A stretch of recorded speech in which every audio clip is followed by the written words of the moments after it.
तुमचा पहिला प्रश्न आहे, घशाच्या त्रासापासून आराम मिळवण्यासाठी मधात काय मिसळावे?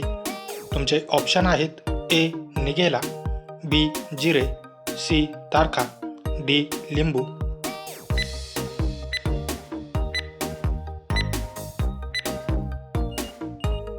तुमचे बरोबर उत्तर आहे ऑप्शन डी. लिंबू.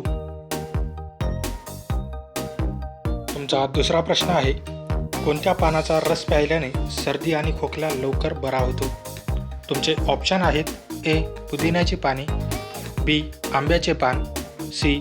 वासक पट्टा, डी. लिंबाचे पान.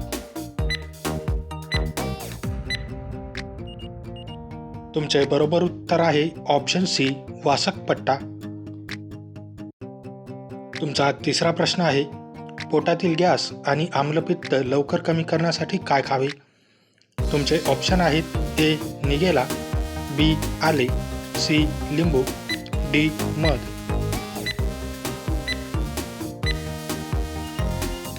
तुमचे बरोबर उत्तर आहे ऑप्शन बी. आले. तुमचा पुढचा प्रश्न आहे, जास्त वेळ मोबाईलवर बोलल्याने शरीराच्या कोणत्या भागात कर्करोग होऊ शकतो? तुमचे ऑप्शन आहेत ए. मेंदू, बी. त्वचेवर, सी. कानात, डी. तोंडात.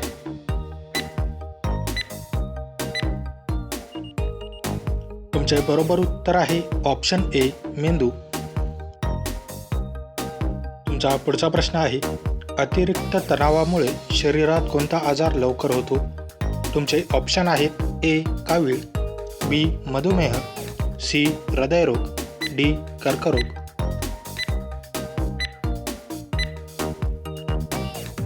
तुमचे बरोबर उत्तर आहे ऑप्शन सी. हृदयरोग. तुमचा 6वा प्रश्न आहे, रोज सकाळी रिकाम्या पोटी पिकलेली पपई खाल्ल्याने कोणता आजार बरा होतो? तुमचे ऑप्शन आहेत ए. बद्धकोष्ठता, बी. गॅस, सी. अपचन, डी. आम्लता.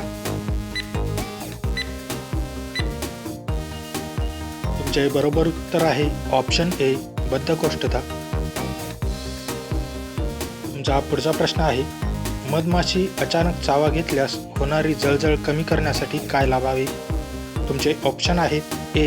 मीठ, बी. Toothpaste, C. बर्फ, डी. हळद.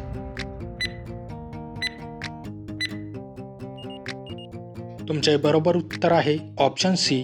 बर्फ.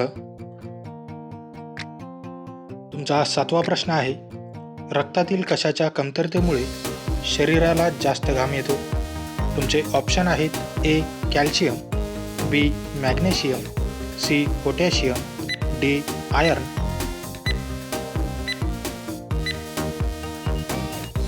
तुमचे बरोबर उत्तर आहे ऑप्शन डी. आयर्न. तुमचा पुढचा प्रश्न आहे, शरीरातील हाडे मजबूत करण्यासाठी दुधासोबत काय खावे?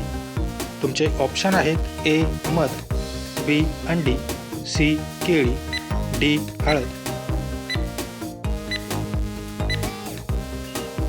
तुमचे बरोबर उत्तर आहे ऑप्शन डी. हळद. तुमचा पुढचा प्रश्न आहे, भारतातील सर्वात कमी लोकसंख्या असलेले राज्य कोणते आहे? तुमचे ऑप्शन आहेत ए. सिक्कीम, बी. Goa, C. Mizoram, D. Tripura.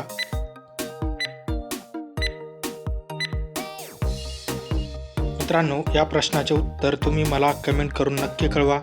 Video आवडल्यास व्हिडिओला लाईक, शेअर आणि माझ्या चॅनलवरती नवीन असाल तर चॅनल सबस्क्राईब करून नोटिफिकेशनची बेल आयकॉन ऑन करायला विसरू नका.